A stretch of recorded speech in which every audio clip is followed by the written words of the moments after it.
We'll have Alex or Haral. What is it, Haral? Oh, no, that's the seven.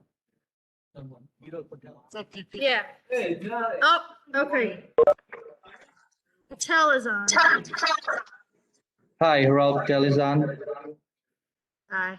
Hang on 1 second. All right, great.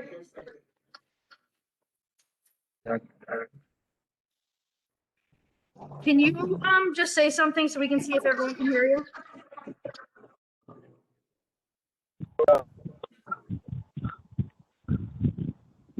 Can you guys talk so we can make sure we can hear you? Hello, can you hear me? This is Raul. Can you hear him? Can you see? Can you guys hear me? Hang on 1 second. We're gonna move you.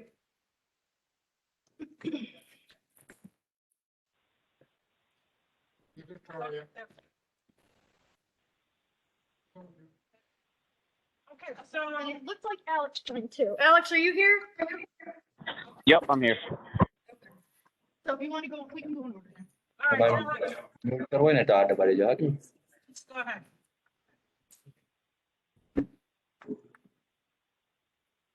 Go ahead, Alex. I'm here. Go ahead, or Yes, go ahead. Go ahead. okay. So thank you again for having me. Just to make something clear that what I'm going to ask for is completely separate as to what I asked for back in March. It's two completely different entities. So right now I'm requesting permission from July 12th to July 16th to use stage Alex. auxiliary. Yeah. Alex, can I stop you for a second? We are in a room all spread out. Can you speak like really loud and start over? I'm sorry. No problem. No problem. Can you hear me now? Is that better? Now, but can you guys hear? I can hear. Okay. Go ahead, Good. Alex. Okay, no problem. So I just want to make clear, thank you again for having me, that what I asked for in March and this are two completely different things. This one that I'm asking for is July 12th, July 16th, permission to use Sage Auxiliary Field and permission to charge $100 registration fee, not asking for any fee to be waived. It'll be a youth soccer clinic, except it'll be run by Connecticut Football Club, LLC, or known as CFC. Jen already spoke to me that that's also the same date for the Nutmeg games and the lining of the field. That would be no issue, and this group would not touch anything or anything like that. So that's what I'm asking for. Have to answer any questions. Okay, thank you. Any questions, Commissioner? Don, you're all set? Any questions? Hey, Al. Yep. What's the age group? What's the age group? 7 to 14. 7 to 14. Thank you. Okay. Any other questions? Okay, all right, hey, thanks, Alex. Jen will get No back to problem. you, or someone will get back to you. You're welcome to stay. I'll hop off. Thank you again. Appreciate it. Thank you. Not necessary. Thank you Okay. again. Appreciate it. Take care. Have a good one. Take care. Bye. Okay, thanks, Alex. Mr. Patel, you good? Yes, can you hear me okay? Yes, much better. Thank you. Okay, perfect. I'm just gonna remove my mask so you guys can hear me even better. So I'll just go ahead and introduce myself. My name is Raul Patel. My current address is 266 Fairview Drive, Berlin, Connecticut.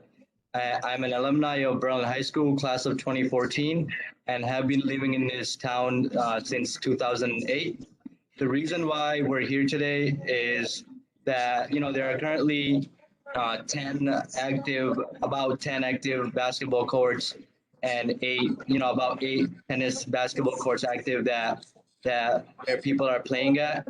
And we would just like to request the town that, we have a large group of Indian community members who would like to request the town to build us a volleyball court. And in the meantime, we would like to request the town to give us the permission to play in front of Sage, right across the soccer field where the kickball board is located, colored green. I think I already provided the dimensions to Jennifer Oja when she requested it. And now I would like to pass on to Mr. Suresh Desai, who would like to provide more details. Okay, thank you. Commissioners, any questions? He has another speaker. Oh, Good evening, everybody. My name is Sam Desai, and I live at 176 Berlin Turnpike. I moved into Berlin in 1979, and I have been a citizen of Berlin since then. I own two businesses in Berlin Turnpike. One is a Value Inn, and another one is I built the property on the south end, Best Western, back in 2003. And I would like to have you all be supportive of this proposal, because Berlin has approximately about 35 to 40 families living in here. We also have about approximately 10 to 15 business owners, small and large and medium size. Plus we have, as a residence, we have doctors, engineers, and all small worker from the factory all the way down to the CEO kind of people living in Berlin. They're all Indian dissidents. Also, all this, what it does, that it does bring in quite a bit on revenue source.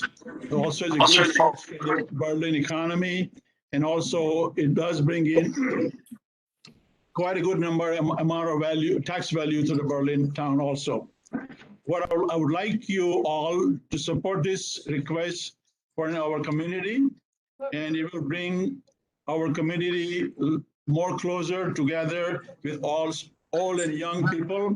I'm in my late 60s. We have a young people, they are in early 20s and 30s. And we all get together and have a basketball play. It's a good exercise, and we all get together. So I would all like to request you all to support this proposal, and hopefully you would give us or find us in a basketball court, or meantime, until we find a permanent place, we would like to see if we can, all our young generations can play at the Stage Park. The front is the Stage Park, across from the foot, I believe is the soccer field, across from the soccer field, and in front of the green kickboard that we have installed over there. So that's what we are asking today, and hopefully we will find a permanent solution for the community. Thank you for listening to us. Thank you.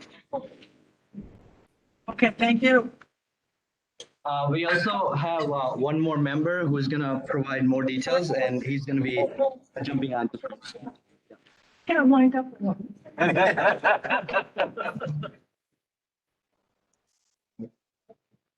Dear Recreation Town Commissioner, members of all the committee members, my Indian community friends here, ladies and gentlemen.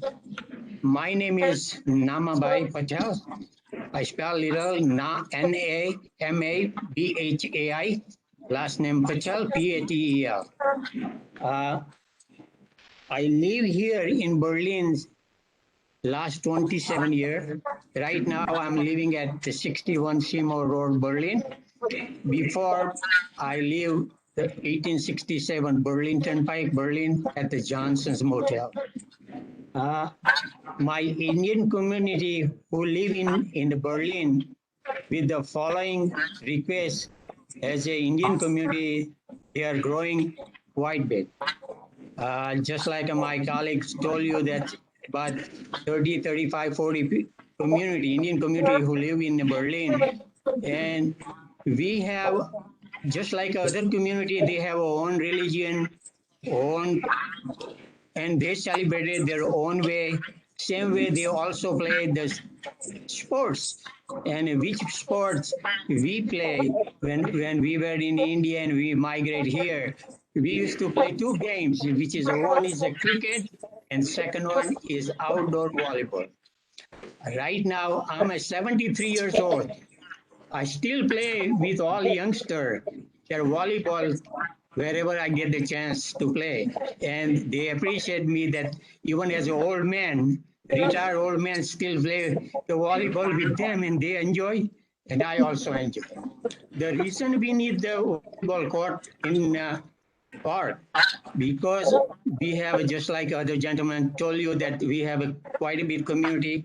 We have a 25, 30 players here, and they want to play the game, which is we play in spring, summer, and fall. We are same way we can play this and enjoy with our children and even grandchildren. We want to pass, and as an old man, 73-year-old, I want to pass that sports to my children and my grandchildren, so they can even play. And plus, this give me the exercise. As a 73 years, I still play the volleyball just like other player. I was in a college when I came in this country. I was in a college and I was playing high school, college, and university did this game. So this game is very important to the community live here, and not only in Berlin, but they live in United States. Every Indian community, they have their sports in their blood, and that's why I request that this panel will appreciate our request, and they will do something for the community, and we appreciate. Last week I saw article, Mr. De Blasio in Newington, he was recognized, and he said, man, the sports, the recreation and sports can build up the community very, very tight. And that's, I came to request you, and thank you for hearing me. I hope we can give the positive answer very soon, and we can still play the game, and I can do my exercise again and again. Thank you. Okay, thank you. If you, okay, I'm back now. So if you have any questions for us, we can answer those as well. Thank you. Commissioners, questions? My only question would be the surface that they're looking for. Did we discuss this before? Like Yeah, what this- kind of surface? Dana, can you hear me or do I need to move? I can hear you. Okay. Yeah, so this was brought up in the fall because they originally were planning on stage 2 without permits or anything and it destroyed the grass. So we had told them you need to make a proposal and come. Surface is definitely one of the questions. Are they looking for sand? Are they looking for grass? We need to know that. We're also a bit concerned about the dimensions of the court. It's a little bit bigger than, it's actually bigger than what a tennis court size is. So we thought that was much larger than we had anticipated. I also was hoping to hear from Greg Starr about how they feel about in front of the kickboard. Are you guys currently using that area? All right, so first of all, you're talking about temporary and permanent. From a temporary perspective, I think it would be okay. I went over there today, and there is room if they move away from the kickboard. If when they go there, they'll be at one end and they'll be a Sorry, we are having a hard time hearing you. Can you please speak up? Sorry. All right. So, Keep on even go. no, I'll speak up. So anyway, we're fine, soccer is fine with you guys using the area on a temporary basis in front of the kickboard, so long as it's far enough away. There's plenty of room there. That's number one. But on a permanent basis, I'm just concerned not about the ball ground. I'm concerned that people going by are going to see the volleyball court and will be migrating to that if it were there on a permanent basis, right? I mean, if it's somewhere in the back on the right-hand side going in, if we can find a place to put it. I don't know about the basketball courts that you mentioned, but on a temporary basis, I don't have a problem with it. As long as they play far enough away from the kickboard, should some of the teams go there and want to use it. Yeah, I think a permanent location is something we can talk about as a commission later in the meeting. All right. Temporarily, if we are going to allow them to play in front of the kickboard, let's say, are we renting that field to them? Are we treating it like a basketball court or a tennis court and charging those fees? But to me, they're still using some form of a field or a court in town. So I believe they still need to abide by filling out a field reservation request and paying fees and having a certificate of insurance. I don't know where the commission falls on that, but to have a certificate of insurance and pay the fee, so where town is not liable for anything that happens while they are on town. right? We're not preparing the field on a temporary basis, I'm talking about. That's not what, Yeah, I mean, for a temporary basis, I mean, the volleyball court is basically same as the basketball court or tennis, court, right? Right, So I mean, we don't require any permits or, we do, insurance or anything. we do. We do? Yes, there are permits for people rent out the basketball courts and people rent out the tennis courts. Oh, I thought And that- people can just go and play that's- basketball. that's a surface that's maintained. What are your expectations for maintaining this area in front of the kickboard? I know you guys know, but when you're playing volleyball, any runs or whatever, you're jumping, someone's gonna sprain a leg. I just want to make sure that, the town is absolved. My questions come in is, if we're building a volleyball court the size of a tennis court, which I would imagine eventually you guys are gonna want sand there to be a true volleyball Right. court, which then at that time, it's going to need permanent poles. Once the poles are cemented into the ground, they're permanent. Are you guys gonna come in, is someone gonna come in and rent the net every weekend and then return it back? Because the town's not just gonna spend $1,500 to $2,000 on a whole volleyball setup and leave it erected out there. It doesn't take much for someone to drive by and steal it. There's no lockbox on site. There's no portable shed where the net would be kept. And the way things go now with people stealing stuff, I just don't know where exactly we would be of permanently put. We measured all the 3 areas that you had brought up earlier. And we couldn't find another place besides the kickball. Then at that time. So even on the right-hand side in that corner that you were thinking about. No, that doesn't- no, it's smaller than where the existing Okay. volleyball court is. Okay. In, On the right-hand side going in, Steve, I know it's not flat, where you plant those 2 trees, and if you go on past. right, you're only at, I think there is enough room there, but I think, that needs to be leveled down. I could be wrong. right, but you're looking at 80 feet by 50 feet, you're looking at 4,000 square feet right there, just don't have.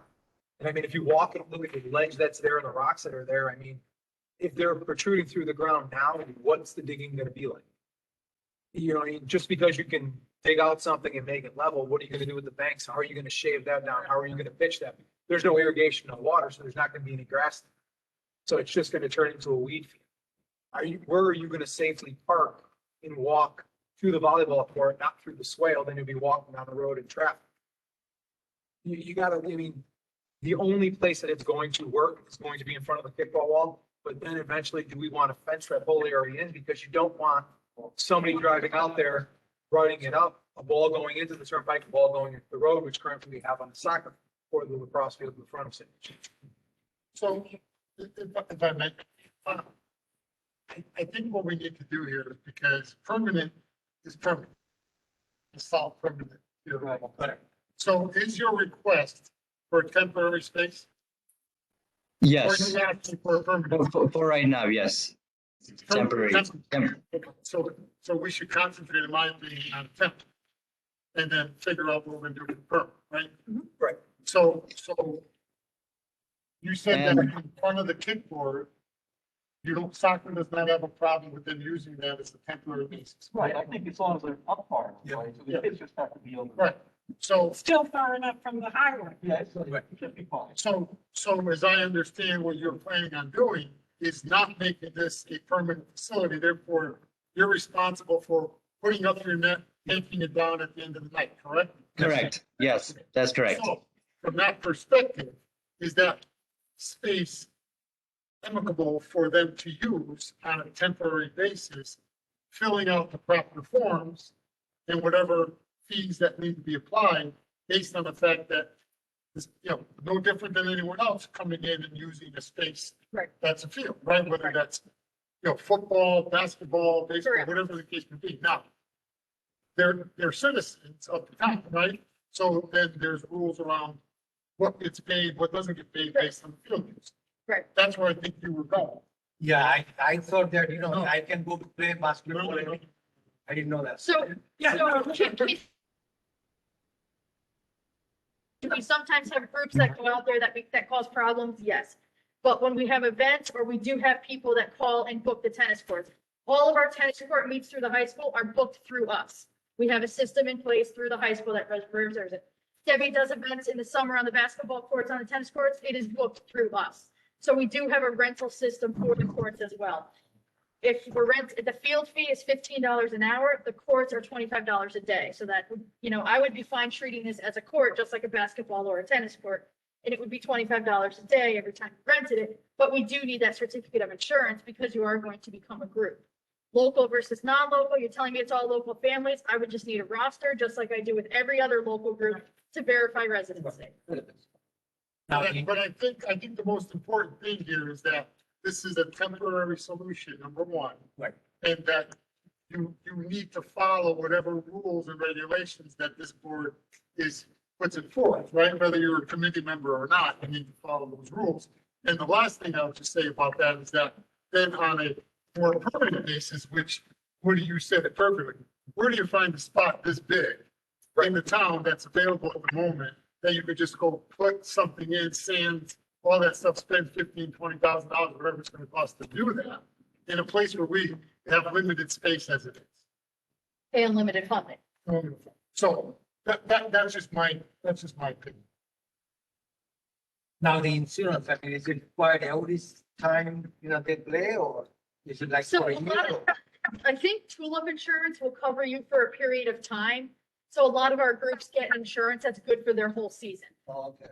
So I It's an can, organized event. I can send you the contact information for that. The thing Terry. they want to do to protect all of you is have sign-offs on medical stuff, and maybe whoever you get the insurance through, they can help you about it. But you want sign-offs because, again, I'm more concerned about the town liability for this pickup type event. That's temporary, it's still temporary. Someone could get hurt, especially because we're not maintaining for that at all. But it's not flat either. It's not flat. I mean, we There's park divots on it. cars there in football season and stuff like that. But I want to be clear about something though, right? You guys came to us in front of us talking about 35 to 40 families. This is not pickup. It's organized, It's right? organized. So as Donna just said, this is organized, right? This is not, you're just not going there. You're gonna have to register your times with the town, all stuff. You're just not gonna go there on Sunday afternoon at 6 o'clock and say, we're gonna go pick up a game, right? Right, and No, I want the answer.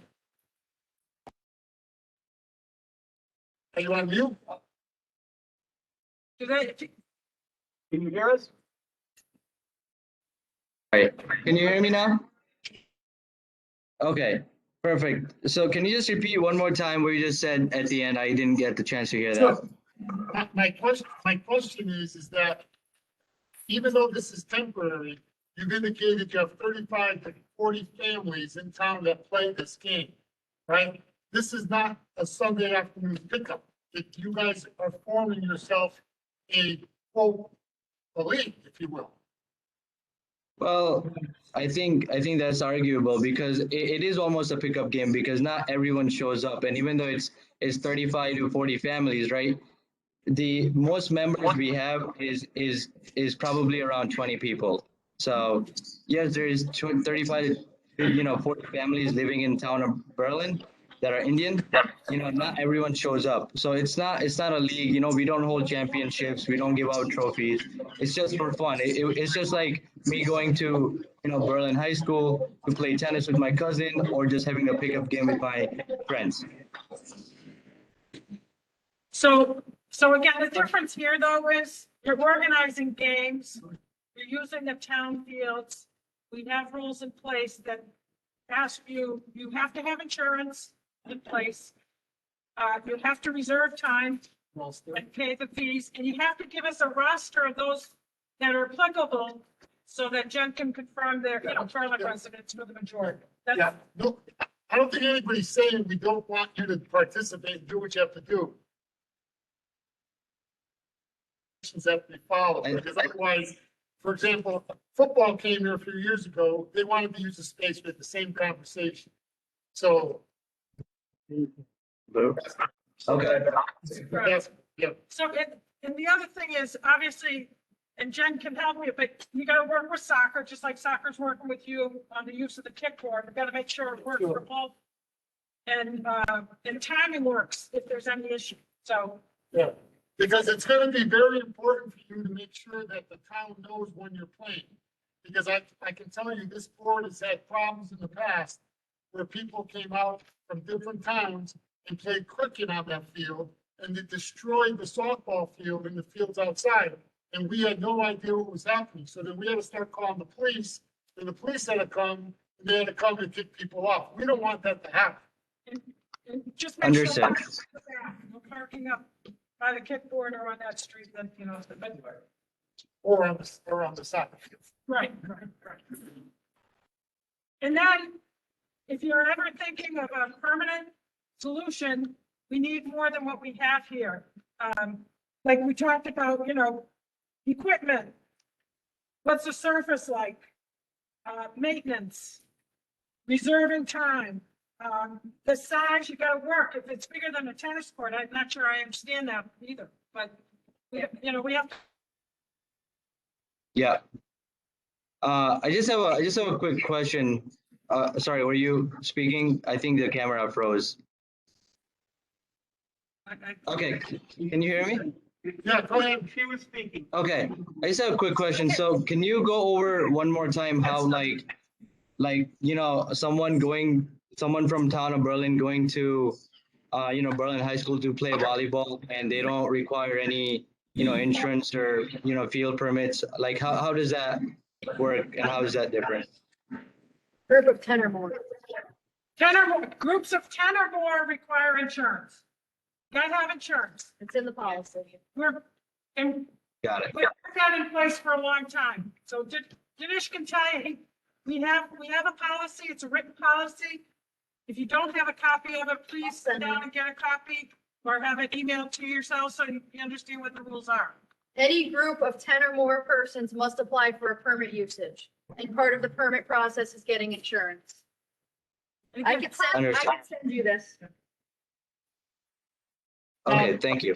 You can go and do what I think why you're asking that question. You can go try to do that, but once you find the police come to kick you off, then it's on you.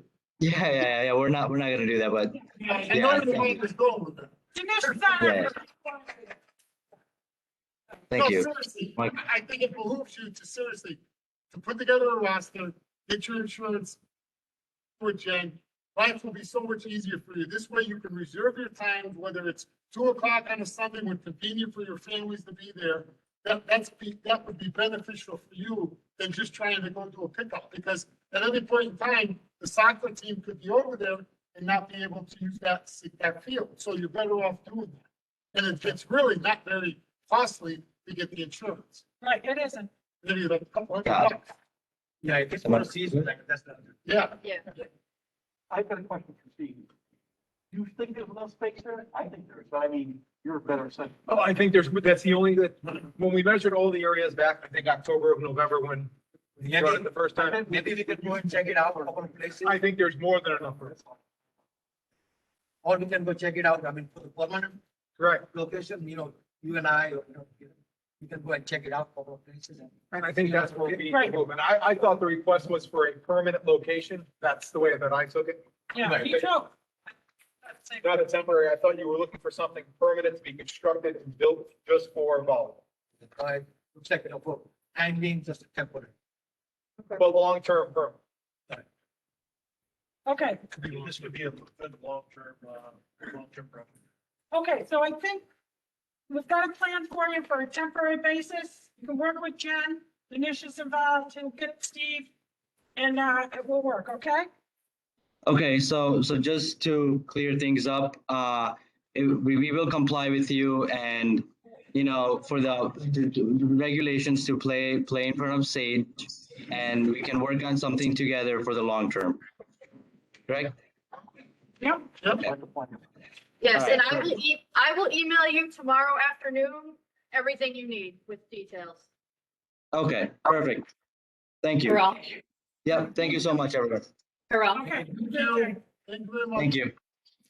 Okay, All right. we have Tom Arcuri and Victoria Fagan. Thank you. The architects of the proposed community senior center. So thank you for coming. Can you, where do you want to go? Because I want to make sure Dana can hear you, so. I did it before, but he was up here before, right? Yeah. Great. Dana, are you good if we keep you there?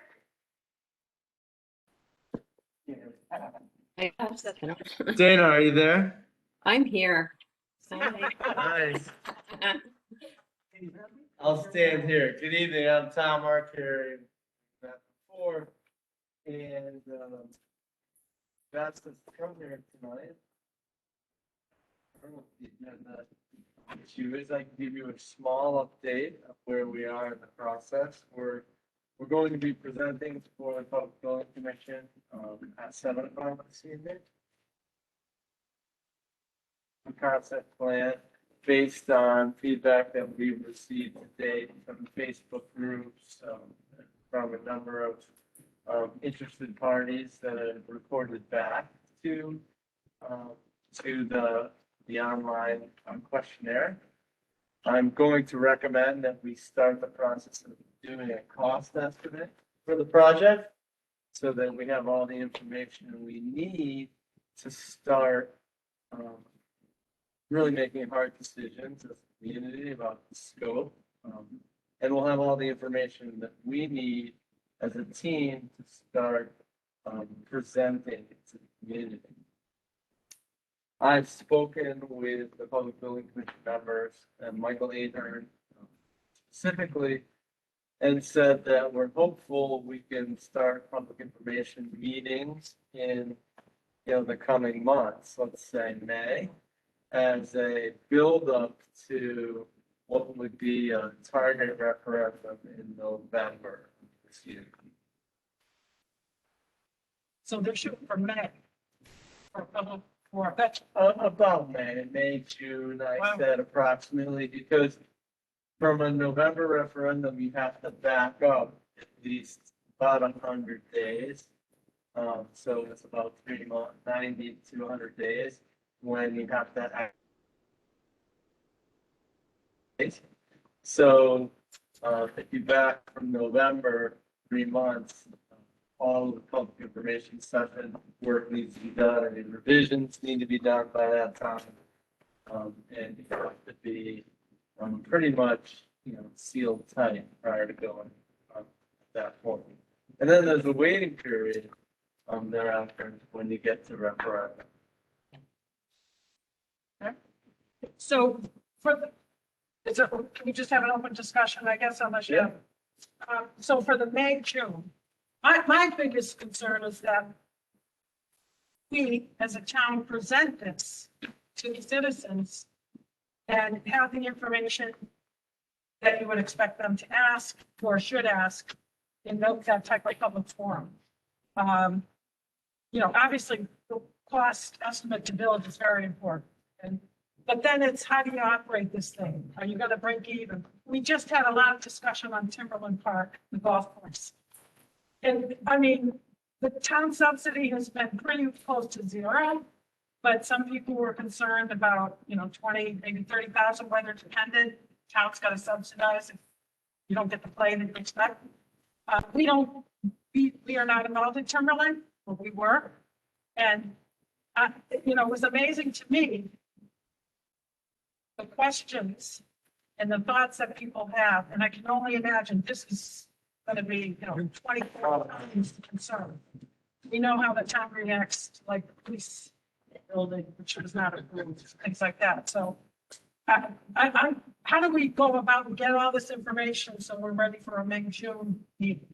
So not all that information necessary at the May, June hearing. It's the whole purpose of public information meetings is to get feedback from the general public so that you can, create answers, generate answers, solutions, and refine the project prior to going to referendum. Now, some of those questions are questions that we've heard in other communities.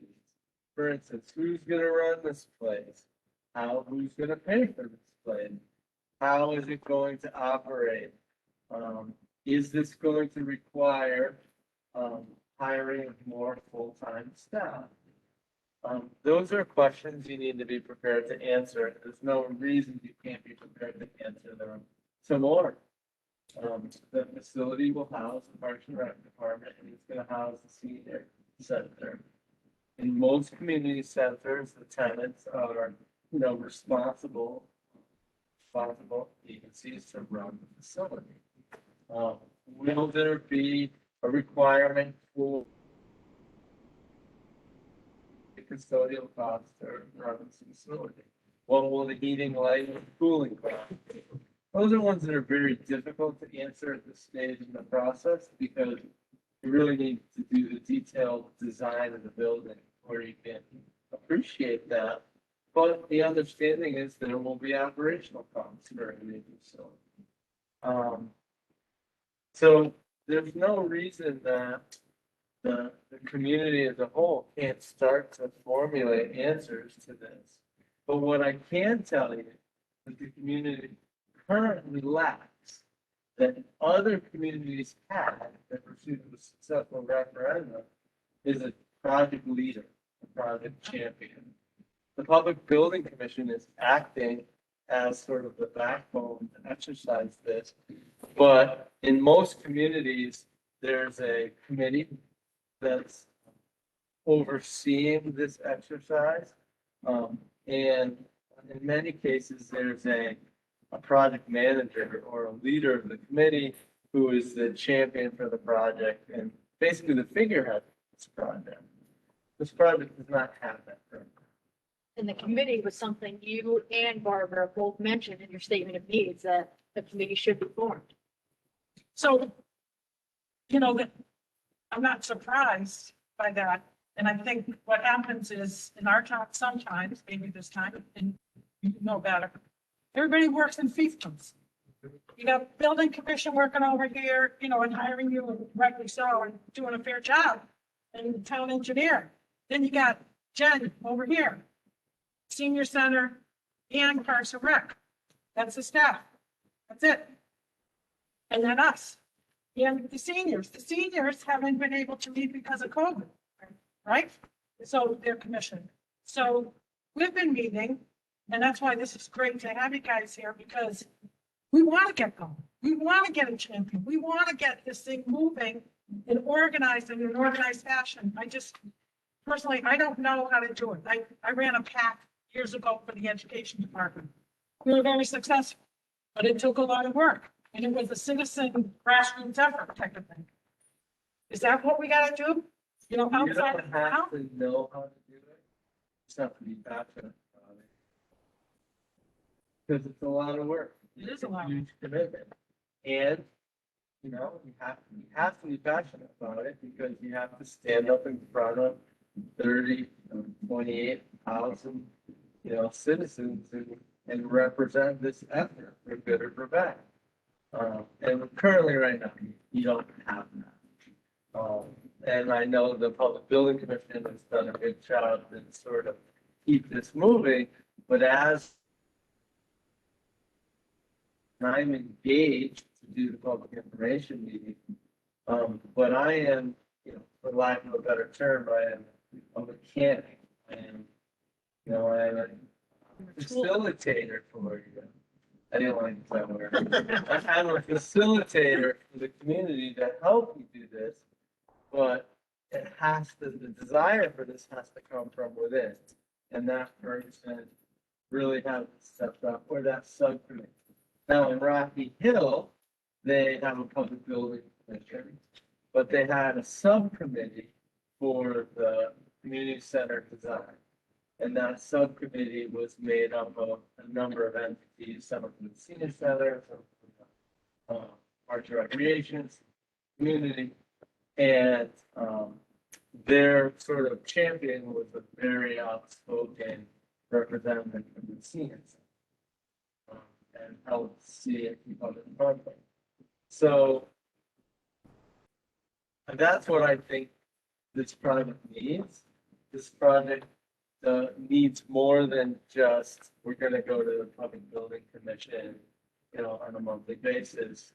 We need daily communication as to strategy and what's next and where we're going next. And someone to set up the public information meetings, the outreach opportunities, because it's more than just a half a dozen public information session, it's, you know, talking to as many people in the community as possible. And getting, everybody here has a certain amount of responsibility to educate 10 people, and hope that they educate 10 people. Actually, right. And even if they support the project and don't support the project, the more scuttlebutt there is about the project, that creates interest. Now, when we released the website and it got put on the Facebook page, we got a ton of response. We had almost 1,000 watches.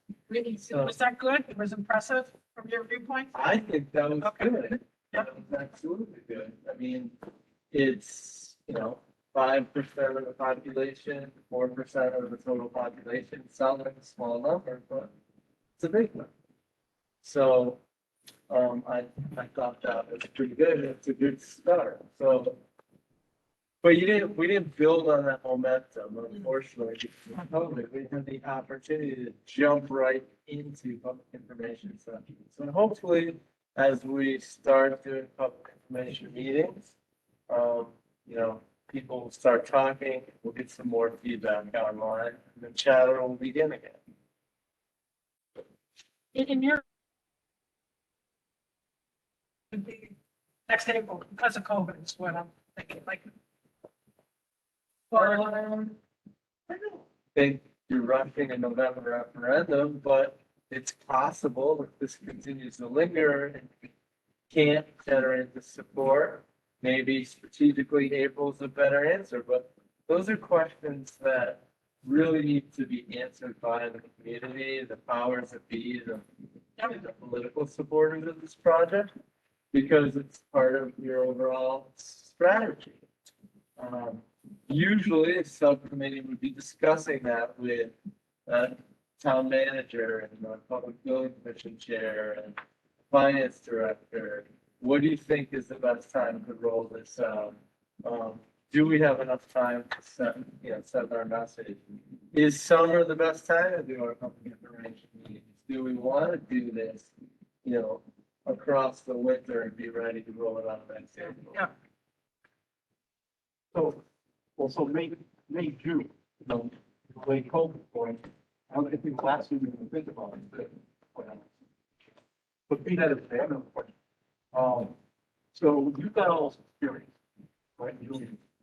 What have you learned, what have you gleaned from putting together these projects for different towns or communities that we can leverage your experience? In other words, they probably all towns come up with the same questions, you know, how are we gonna pay for it?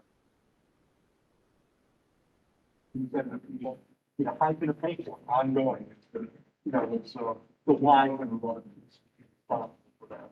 So, I mean, you have all these things, all this experience, and that's where you can help us, whether it's how we can move forward next, right? And I know you've got a meeting. Right. No, it's fine, but certainly we can, you know, help put together a list of questions that we've heard before that are very difficult to answer. You're not gonna want more questions, right? Those are the ones that you have an answer to ahead of time. And more importantly, usually the answers to those questions tend to come from the top, whether it's the mayor or the council or the town manager.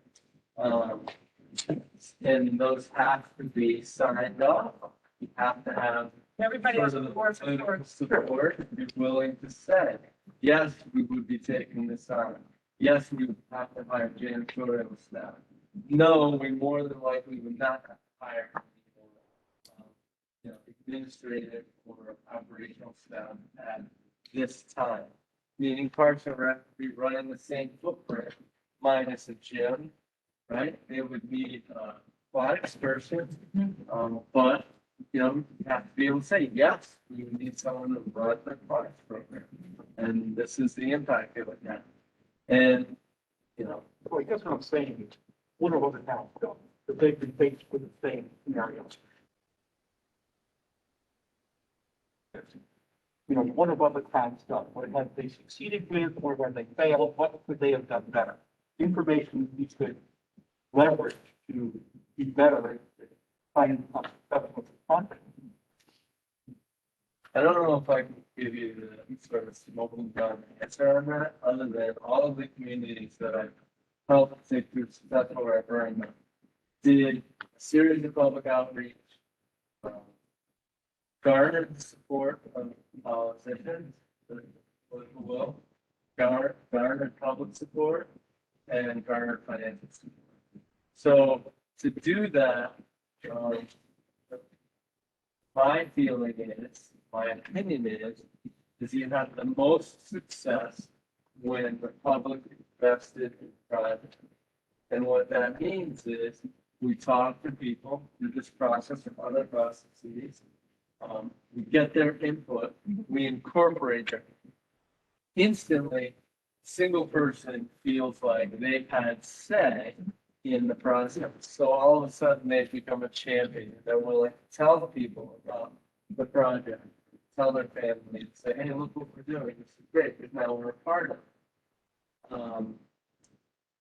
So the more that you can do with that, the better. In other communities, we didn't do just public information sessions. We did a lot of community outreach through to different, public meetings, just to say, this is what we're doing.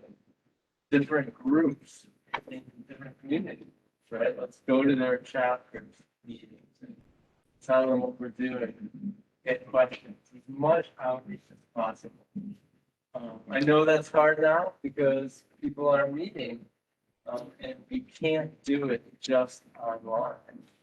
And you can't do it by yourself. So I would like you to, we could go to public building, but they meet on the same night as us. But I would like them to identify and get a committee going like you suggest. And I'll be part of it, or, whoever wants to be part of it from here. Again, let's focus, let's figure out what we gotta do. And you're right, because I don't think this town, including our town officials, political officials, have signed on to this thing fully. And we have to have the same goal, the same strategy. We have to visit other towns, figure out what worked operationally or whatever. I know this town, and people are gonna be asking those detailed questions. Not that you can have an answer for every detailed question, but you're gonna have some general thoughts, whether or not it would operate that way or whatever. It's time. You gotta have the finance guy talk about our debt, because that's where people are gonna go. Right. What's the debt level's gonna be? Exactly, you have to know what the impact is and what the projected debt levels are going Yes. to be in Because we have the high school or something. 2023, and when is other debt coming off? You have to be able to be prepared to answer that. And certainly you'll have to be prepared to answer that prior to referendum. Right. But having that information at public meetings makes a lot of sense.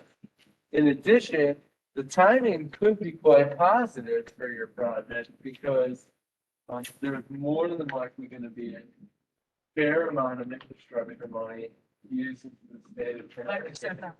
yeah. And states across the US, partially because of COVID. And that money will be able to be used for lots of different things. There was a big article on the Current about it 2 days ago, and how that money was going to be broken up. Some for education, some for recreation, a lot for roads and highways and bridges, some for schools. I think, I'm guessing, I don't know this, but part of the process has to be with town's grant administrator, or say, Which we do not have. economic and community development agent, or the finance officer, to explore what is the viability of potential grants that could be pursued to supplement the cost of this. The one thing we do have is the former Speaker of the House, April Berlin. But he's not there anymore, so, and we just received the grant for fields, from the state, but the infrastructure money that Biden's coming up with, if that passes, hopefully there is some. But that's where we need someone on the town level to be going after this stuff. We don't really have it. We have a part-time guy that we use up in Vermont every once in a while. So, I mean, from your experience in the past, what a town got, in other words, what percentage maybe is paid for by grant money? Taxpayer It money. is very significant. Every town is a little different, although I would tell you that the majority of projects are bond funded. And, you know, some of our projects receive private grants. Some receive a series of small grants like, small cities funding, or home fund. Some receive special allocations by, you can say like a political relationship. For instance. Yeah, for sure. And, you know, all of that is valuable. Either way, the town will still have a vested interest in this. It would probably be a significant portion of the project. But there's always ways to offset it. Most of the communities, explored the project and what its costs are going to be with the public. Received feedback and made some hard decisions about its scope. You know, maybe, I don't know, I'm spitballing, maybe we don't need another gym, maybe we can't afford another gym, maybe, the aquatic center is a priority for this community. Maybe that doesn't make sense, maybe an aquatic center isn't something that we can afford or is a priority. By listening to the community, you can make hard choices about the scope and potentially reduce the cost by a magnitude of 25%. So have you found that, let's say, for like the aquatic center, or whatever, so have the Y in some towns run it as, let's say, focused therapy? Just like hospital just here, they have a whole therapy warm pool thing over there, right? Maybe focused therapy. Mansfield, select therapy from their therapy program. So there are programs, there are relationships like that. The YMCA generally wants to run their own aquatic center. American Pool. This is, we should be doing for girls supposed to live on. Yeah, it's the place back. Yeah. Yeah. So there are relationships, but you also have to understand that not a single pool or aquatic facility supports itself. They don't generate enough revenue. And you have to be ready to answer that honestly. It's that there is a cost, an operational cost that town will realize every year to maintain, operate, run, and upgrade a pool. Now, you could generate revenue, different revenue sources to offset those costs, but it's a fine balance between how much time are you going to allocate to outside private entities to rent the pool space who want it at the prime time when the public wants to use it. So, But that's where I think from that perspective, we need to get the school to be involved in this as well. If that could be a huge plus for them, huge plus cost and all the things you have there that go to the different. so I personally believe there's a potential opportunity to solicit reimbursement from the state for the aquatics facility if it's a part of the educational program. I don't know all the specifics associated with that process, and I can't tell you how much reimbursement would be viable. I can tell you that would relieve you, however, of some of the community's control of that particular. So it wouldn't be a true community facility. I know that one of the biggest issues most communities have is that they want to build a gym or a pool or a rec community center that is owned by the municipality. Not run or not under the umbrella of the Board of Education, because there are a lot of restrictions that come with Board of Education facilities. There's a limit. Right, you can only use it at a certain time, you can't use it during school hours, the facility has to be secure. The cost of using that facility is essentially a hired janitor for every hour at overtime that it's running. And you have very little control over it, inability to sort of rent it, generate revenue from it.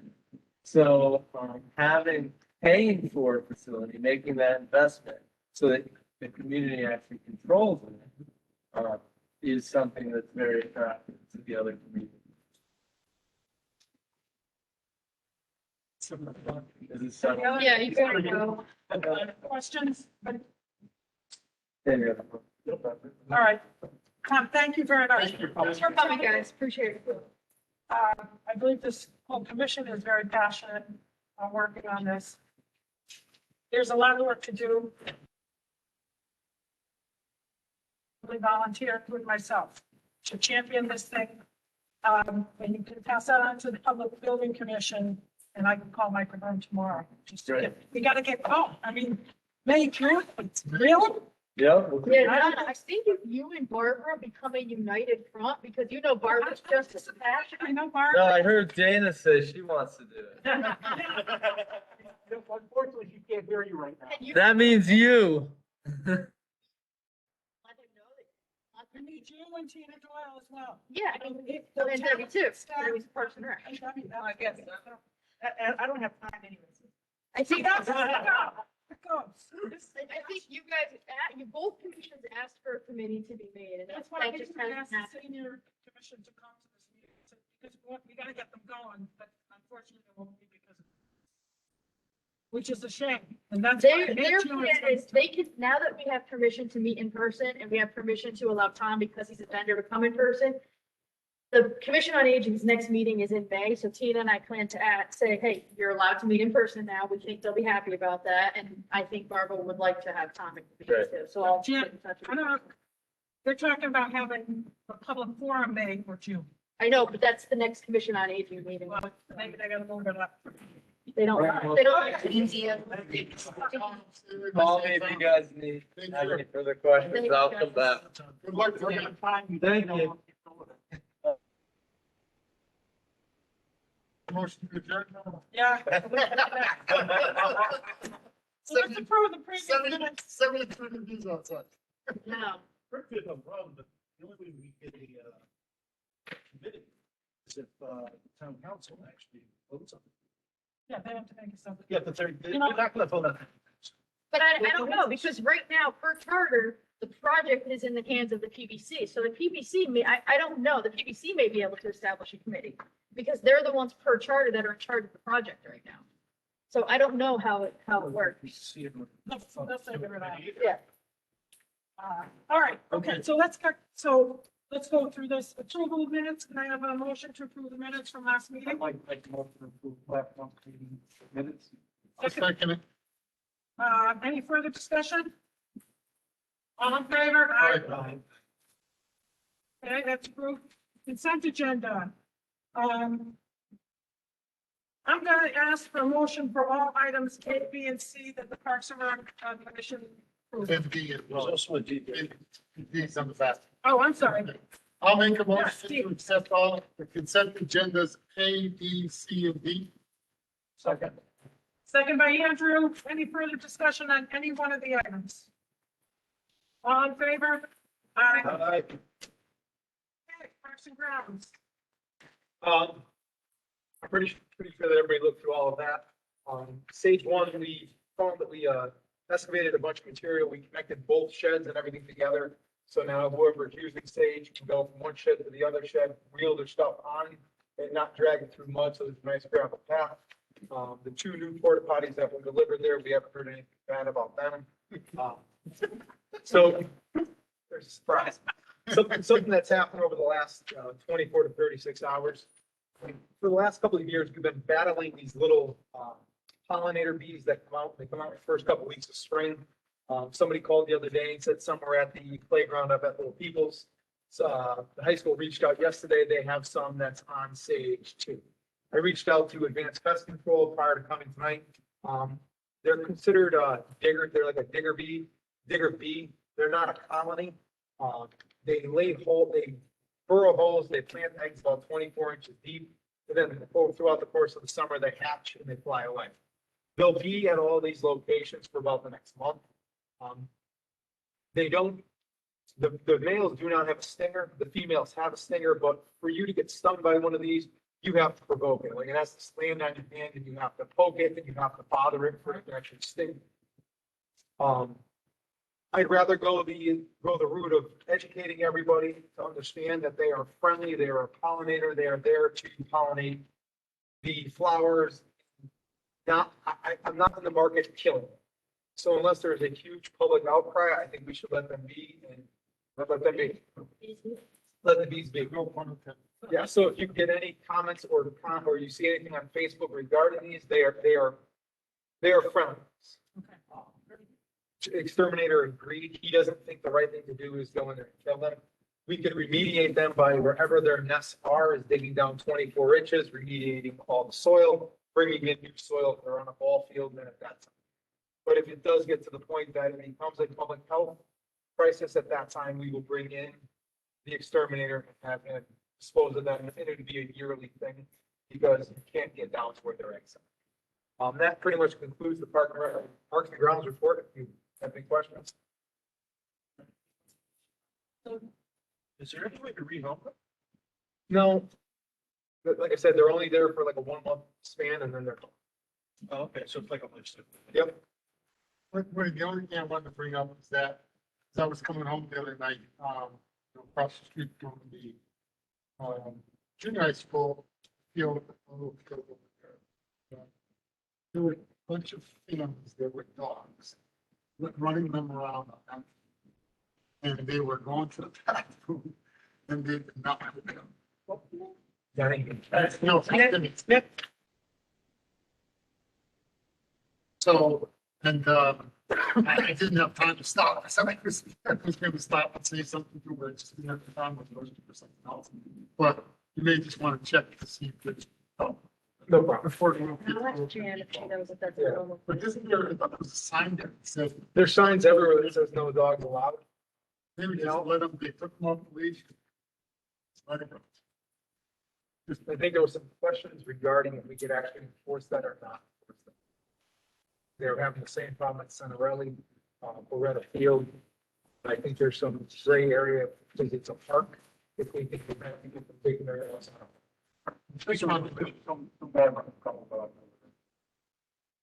you know what Crystal Creek is covered with dog food.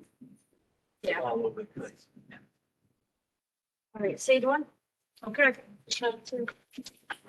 Yeah, so Sage One, the only two things that are left at Sage One is they have to do US Pitch Care has to do one mowing.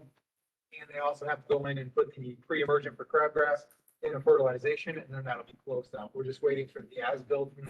But besides that, their first game is Saturday. The field looks great. We've heard nothing but compliments, so I think we're good to go for Saturday morning. And Donna and I finalized today, there's going to be a ribbon cutting ceremony at their game next Wednesday. It's their first afternoon game on a weekday. It's going to be Wednesday. I'm actually on vacation. Donna, she will do the little introduction there and a little speech.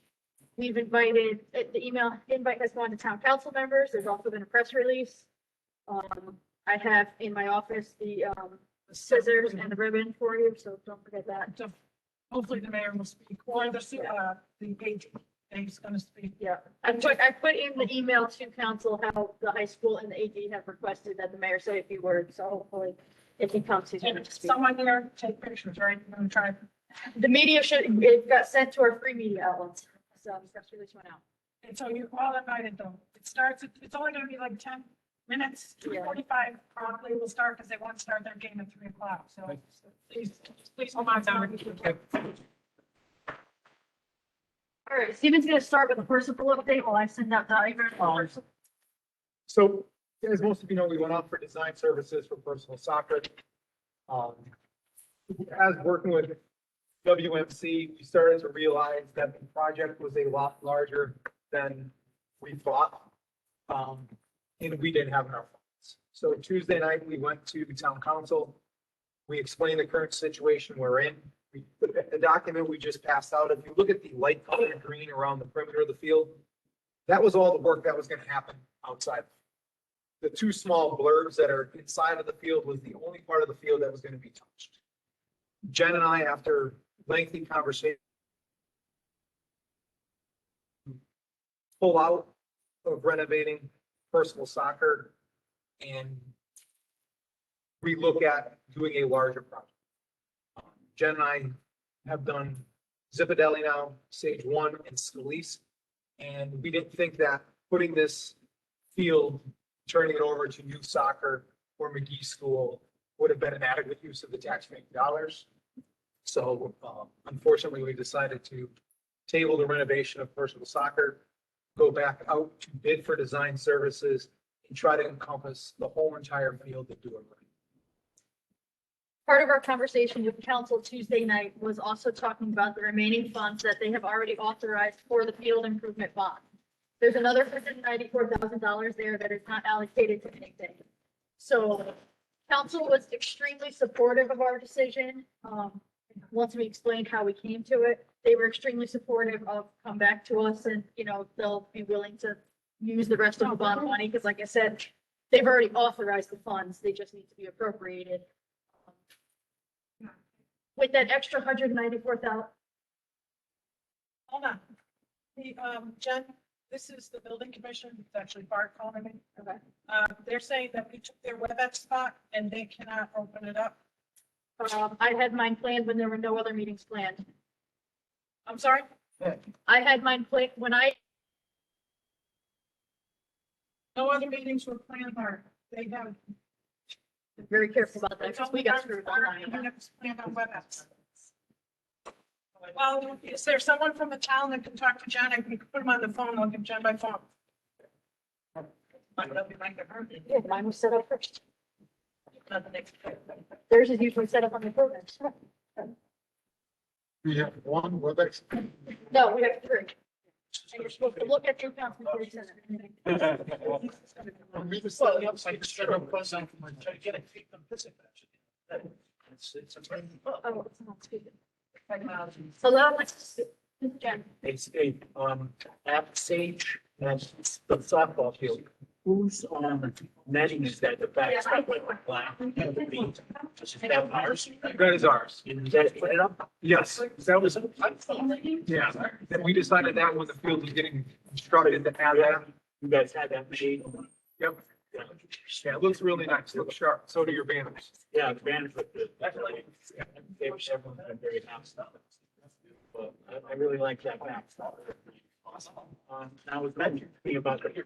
When you walk up, parking lot, and you're looking at the back of the dugouts.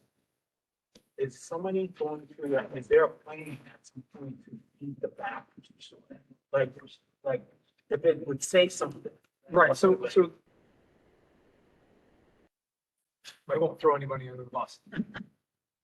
Somebody was supposed to, during the last 9 months, come up with a stencil, get a stencil made, be able to stencil it on the back of the dugout. So when you were walking up to the dugouts would have been painted red coat red with a giant E on them.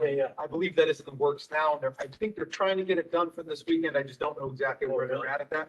That's falling through facilities and Berlin Athletics. The field is so nice looking, but it's just unfinished when you're walking up and like it's looking at the back of a concrete dugout. Instead of it having, you know, like any other like field you go to, everything's like top, the logo, whatever. You know. Good point, yeah. Or even some kind of color. It's red now. Yeah, they're red. I think they're red now. I'll get back to what Jen was saying is, so we went to council, we explained the situation that we're in, what we would like to do. They are all very supportive of us going back for the additional funds to be used for the Percival soccer project. How much money was left for Percival after Sage One is done? After Stage One is, try to get these right, Jen's a lot better with this than me, is there was $179,000 left after Stage One. There's $197,000 left in this, in the. Which was supposed to go per person. It was supposed to go to Percival, it was supposed to go to any field projects we wanted to do, like we had earmarked.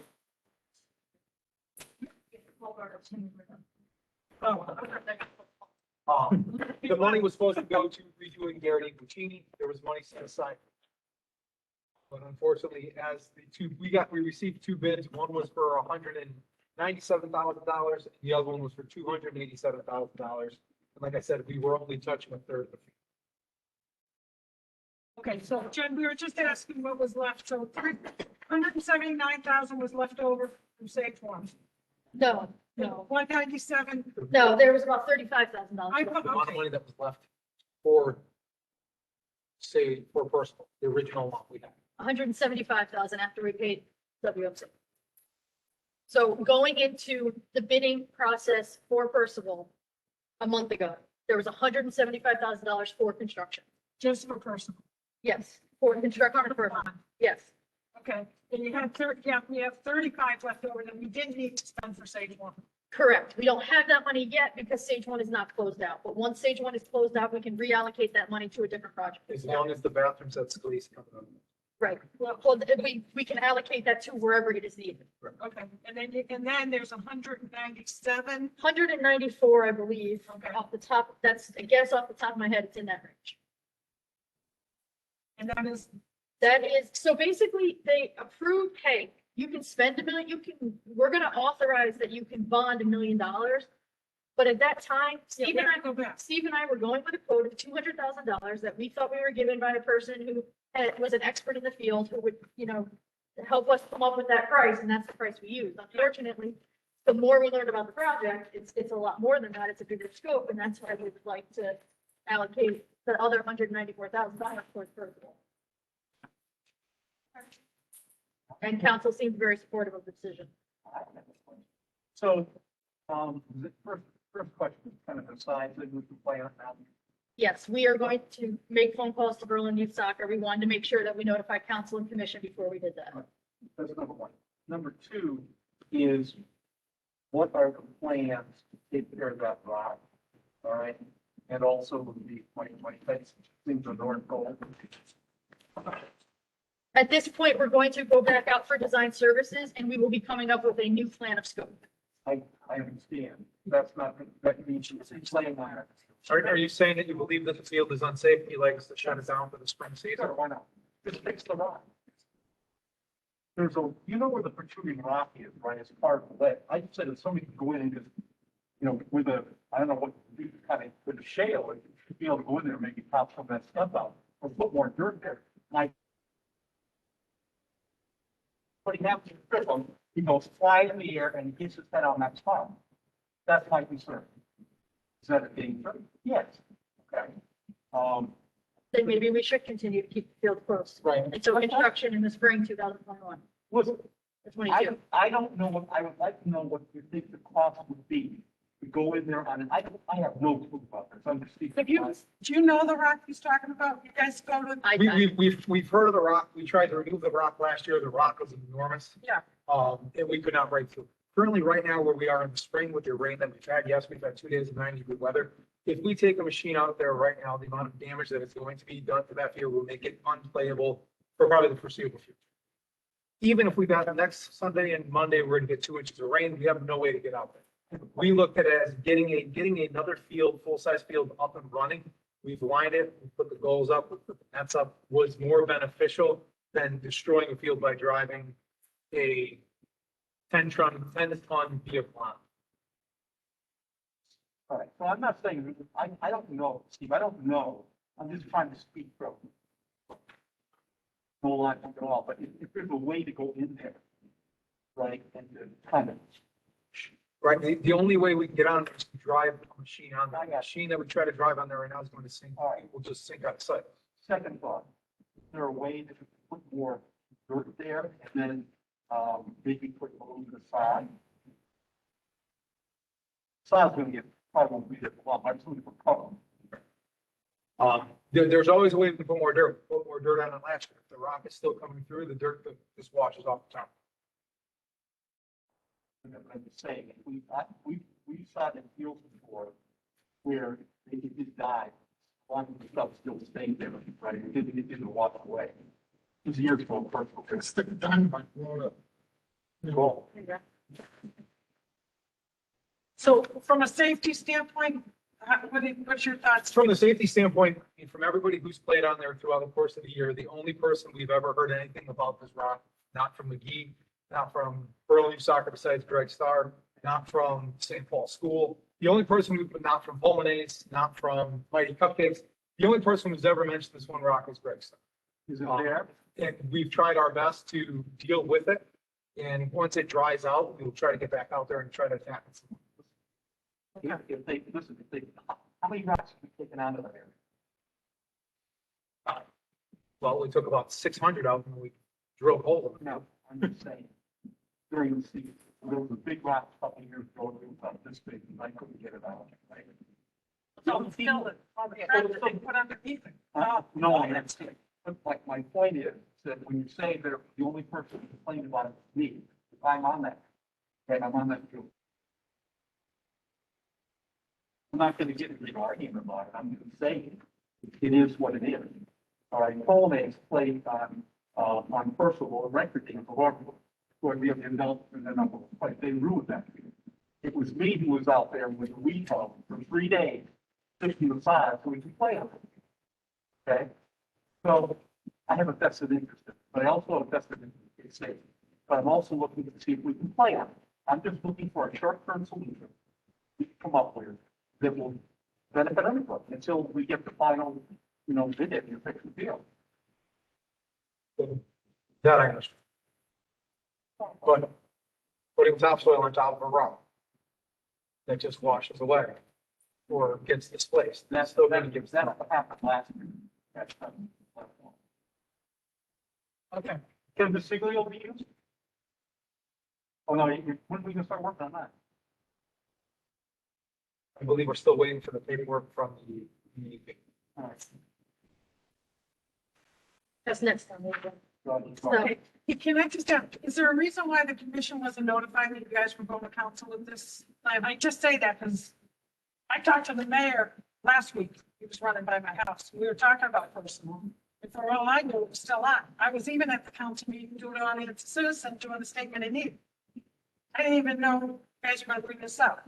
It's not me. It's all, after I we, think just common courtesy, an email or something that you could do. after we had a meeting with Mike Ahern and Jim Horrible, who have been part of this process. Yeah. We then had a meeting with Arosh and Kevin Delaney to discuss, because we've never pulled out of a project. We didn't know what the process was, if that was able to be done. And our town manager requested that we go to the town council meeting before we tell anyone else, because he didn't want word getting out and then having council find out on the back end. Okay. Well, my problem with the town manager, we have a commission. But again, it's just FYI, just in case we're out in the community, we're talking to people. Until tonight, I thought we were still working towards it. So, okay. I understand. All right. State of Connecticut grant update. I talked to Kevin yesterday. There's still been no response from the state as in sending the paperwork, and therefore, Gustavio is obviously going to be pushed to next year as well, because there's just no way at this point to be able to get design services to do all of that. It looks like a lot of the projects, all those projects are going to be pushed at this time. Because we still I think Kevin reached out to Joe in hopes to maybe he had a contact at the state office. That could kind of help us push the paperwork. I don't know if he's heard back from him. That's just a very slow process. And the town manager did get back with the session stand for hopefully softball. Yep. And they can do something with They're their not- station. So, no high school teams are running oh, because of COVID, is that? except for baseball.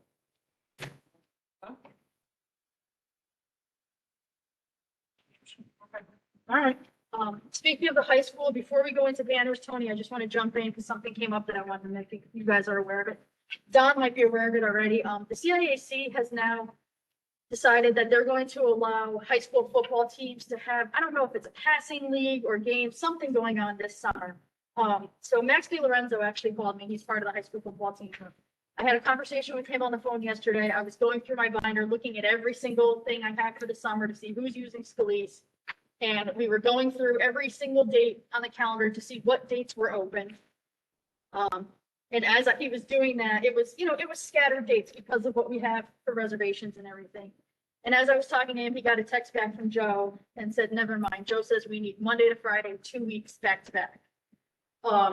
So Max and I were looking at the dates we had already picked. I'm like, Max, in June, July, there's no way to find 2 weeks back to back.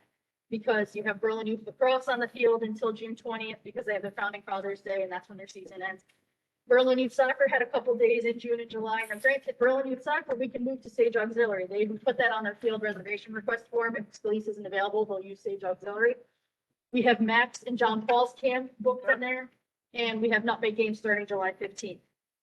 So after I got off the phone with Max, I got a string of text messages from Dave, the AD, talking about we need 2 weeks, Monday to Friday at Scalise. We're the high school, so we have precedence over the field from what he understands.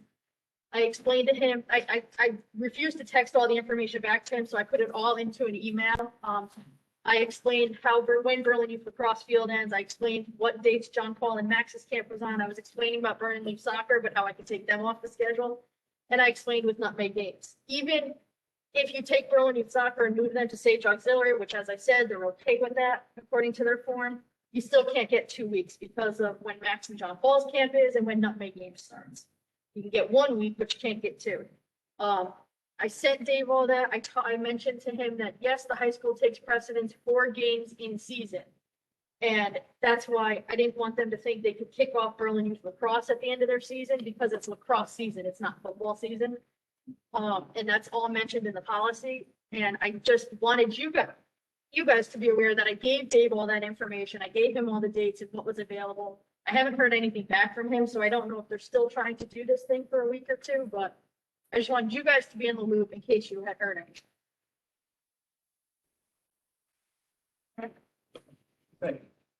Never easy. Huh? I know. Email one to the person will take a look at it, see if he's gonna change that. Fine. I mean, that's not one. Number 2 is with the Simulio, that means that that's available to play on, right?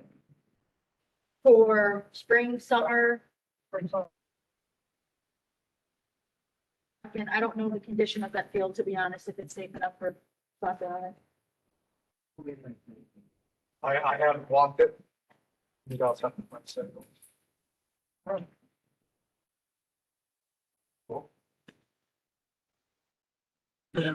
Banners. Tony wanted to add banners. He had a couple of questions he wanted to bring up and see if he could make some alterations. I wanted to discuss altering the banner policy so that I don't have to call in 6 people at one meeting and then 2 at another, have them come and not say a word while I present the whole thing. It seems to me to be kind of, overdone by having to call all of them in at one time. I can have them all sign a letter. I still am going to be the booster president for the next 2 years, so I plan on running it the exact same way. If they need to sign on, submit the pictures, without having to have in the July meeting 6 different booster reps come, like we did last year, and then in the March meeting having whoever's the booster reps come. So I'd like to see if we could modify the policy to do it where they just sign a letter. Can you just think on your mask? You want to modify it just to do what specific? Modify the banner policy so that they don't have to come in person. They can sign a letter instead.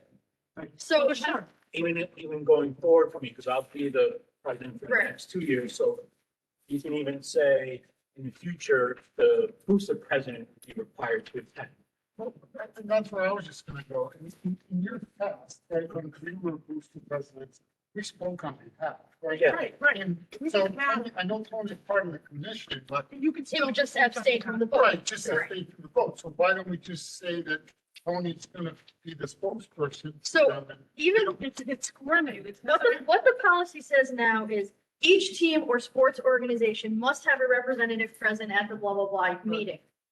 We can call boosters one sports organization, call Tony the representative, and then Tony just abstains from the vote. The only time it's going to be an issue is if we don't have a quorum with Tony not, but And then later on, for Berlin High, it's strongly suggested athletic director and BHS boosters work with the team representatives prior to.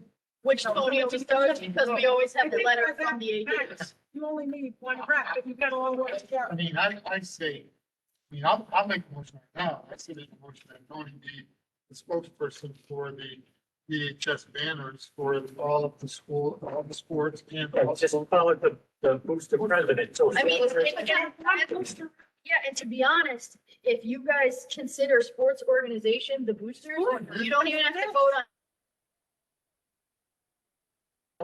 So if we're all in agreement that sports organization can be considered boosters, then you're good.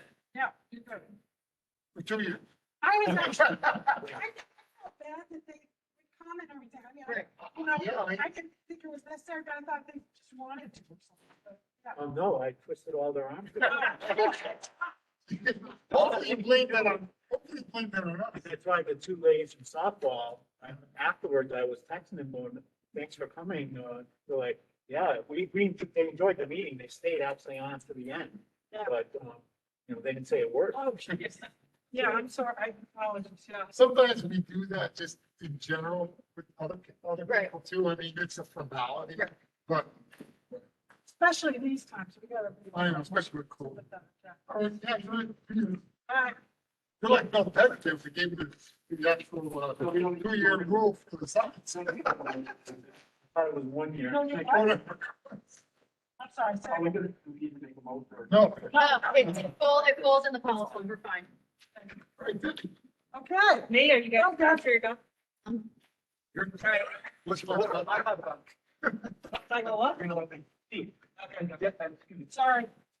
Steve and Jeff, what do you think the timeline is for this new going out to bid for Portugal? The plan is now for construction spring 2022. Okay, we're off for a year. Yeah. Because we don't want to take that, we can't take that field away in the fall. You got, for Berlin youth soccer, I think it would be too detrimental. Okay. My class was But the law is. I'm just saying. Please move the channel.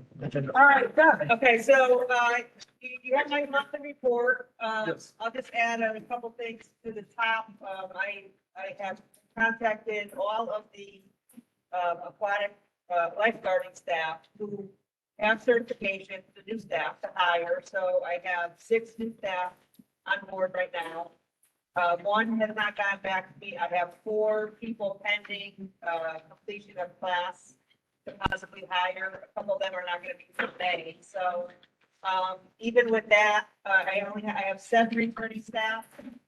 I potentially could have 11 brand new staff, because I'm sure it's the first year I've ever had more new staff than returning, and it's slightly concerning because it's lack of experience.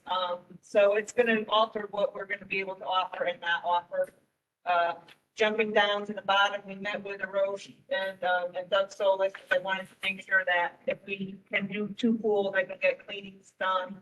If we run our camp program at both sites, that we can get whatever done that's necessary. At the end of that meeting, Arosh has asked me to put together an agenda item to present what to the council. I'm not really sure why, but I'm gonna put that together for the April 20th meeting so that they know, and part of it's gonna say, depending on staffing, we might have to close 1 pool 1 day a week. We might have to alter hours. I obviously can't have 5 16-year-olds running a pool with 7, and actually it's only 6 18 and older staff. That's okay. It's gonna make it very difficult to make sure that we have proper staffing in place, but we will obviously do the best that we can to provide the best environment and life safety for the town, but it will be a challenge. For sure. It really is, like I said, I've never hired more new staff than I've had recently go back, so. And aquatics is tough. I mean, it's a huge safety thing, having, potentially 11 people who have never sat in a guard chair before. Now we're gonna have to get them into our system. It's gonna be, I'm sure they'll be fine, but it's gonna take the summer for them to really learn the system and what you have to do and get comfortable with everything, so. Where do they go for training? Is it one consistent? No, it's, some of the kids now have been doing either I think it was the Meriden Y or it could have been the New Britain Y. But with COVID, it's difficult. They have to do some of it, they call blended learning. Some of it has to be online. And then some has to be in the pool. And when you have it in the pool, you can only have like 4 people. I mean, it's really difficult during COVID to operate and to run this. So places are just starting to kind of offer the classes now. Yeah, because a lot of places are struggling with staff. I was on a Zoom meeting today with our state association. And we were talking about our summer camps, and, everyone is running into the same thing. There's just not, there are so many openings, and there just aren't enough people that are interested in these jobs anymore. So, I haven't started hiring the summer fund staff. Right now, I'm pretty much, I think I have enough staff to cover everything. If some people are no longer interested, I might have to re-advertise again, or cut our numbers down even more. So, it's definitely one of the most challenging summers that I've ever had in my 30+ years, in the field of Parks and Recreation. So I'm just hoping for the best. The staff that I've interviewed are all fantastic. So, if we can get them in place, that would be great. But we're gonna have a lot of things that could come up in the summer. If we have a COVID case come up and now I'm down staff, that could potentially be an issue. You know, traveling now, I'm trying to get, because these kids all go on vacation. So I think they're pretty good, as long as there's domestic, if they get vaccinated. If they don't get vaccinated, they have to quarantine, but I don't think I can ask them, so I'm not sure how to handle that. So that again could have an impact. If I lose someone for a week and they can't come back right away, now being short for 2 weeks is gonna impact things. So there's a lot that's gonna have to go in, and I kind of just want people to know that, like, we're just gonna have to do the best that we can, and things may be impacted. That's out of my control. Last year, you opened one, and you did a very good job. And you had the same issues. Now it's double the issues because you have 2. Right, right. So, yeah. And it looks like, I mean, I put in here, swim teams up in the air, but I believe now, just with the number of new staff and not that many supervisory staff, that we will not be able to run swim team this year. It just will impact, the staffing too much. It will not leave me enough supervisory staff. And it will also impact the hours we open. We'll have to cut hours that were open to the public to be able to accommodate it. Other towns have the same? Other towns have more facilities. We have 1 facility. According to the policies, you can only have 4 kids swimming in and practice in 1 lane. It has to be the same kids every day, every week, the entire summer. So we'd only be able to have 48 kids total if we broke the groups into the morning session and afternoon session. I'm not sure how to do that. We had, I think we had 60 juniors 2 summers ago when we did it, and 28 or 29 seniors. I'm not sure how you go cut that in half. And then, if we have meets, you can't have any spectators. The guidelines are very restrictive.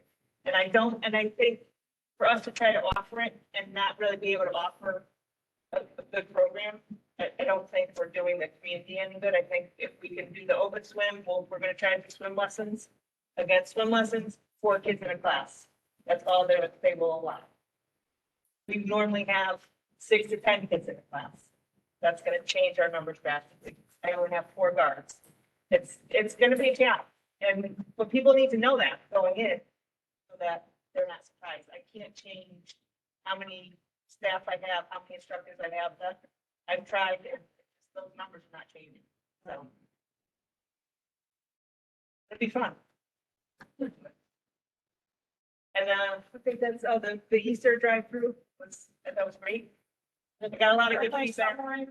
Yes, thank you. That was excellent. I did get a lot I mean, I spoke to every car that came. Yes, they did have to wait, sometimes 45 minutes to an hour, but they loved it. It was, when the kids got close to the Easter Bunny, it was ridiculously cute. It was good. And parents said it was well worth it. So, and they thanked us for doing something, because They said they didn't really know where to even bring their kids to see it because there wasn't, a lot of places had done things like that, so. That was good. And then we're gearing up for the fishing derbies. A lot of people are interested in their umbrella bus. Oh, are they, well, the numbers are okay for registration, but yeah, I hope so. I mean, our donations are down a little bit, but I have something to cover, so we'll have at least the same amount of fish that we had before. He had to go up on his speed because he got hit so bad last year because so many who had ordered fish and canceled. We were one of the few that still had the order delivered. So, that cost him a lot of money, so. Hopefully we can get back to where we were before. Okay. Senior Center up there, do you have the architect, anything else? I really do think we all gotta take a look here. And tomorrow, I'll call Mike Ahern and I'll call the town manager, and I think he's going on vacation next week, you mentioned that. Yeah, I got that email. So, I don't know, personally, I don't see how you can have a meeting, manager, seniors haven't even met. the Yeah. Commission on Aging. Well, we haven't really been told that we can host anything like that in our building. so Right, I'm not exactly. sure what they But would even hold it. virtually, right, they won't. The Who? Commission on I don't Aging has, Commission on Aging has canceled all their meetings if they couldn't meet in person. They did one meeting virtually, and Barbara said she won't do another virtual one. well, We have been allowed to meet in person, so when I think their next meeting is May, I'll talk to Barbara. I'll be at the senior center with Tina all day tomorrow, so. you probably should let her know about this timeline. Yeah. and, But And I think her pushing for a committee as well, like I said, you two as the two chair people who are the ones that, like, I just think that's a good unified front for the town. well, And I could bet at least one, if not more, of the Thurstons would be more than willing to sit on a committee. Yep. I can guarantee that. they did have a public meeting for Timberland last Yeah. week. And that was at the high school, and a lot of people attended, so. I think this will probably get more people, I would hope, but, what the rules are, I don't know. We'll see what they end up doing, but even if there isn't, I think we need to get started. I know, Greg, you had a couple of conversations with me and, things like that. I think we gotta get moving because there are so many open questions. Visit some other community centers, see how. Anyway, with that, motion to adjourn? Unless, I'll second. any other further discussion? Okay. I'll adjourn. Bye, Dana. Hi, Dana. It starts your meeting.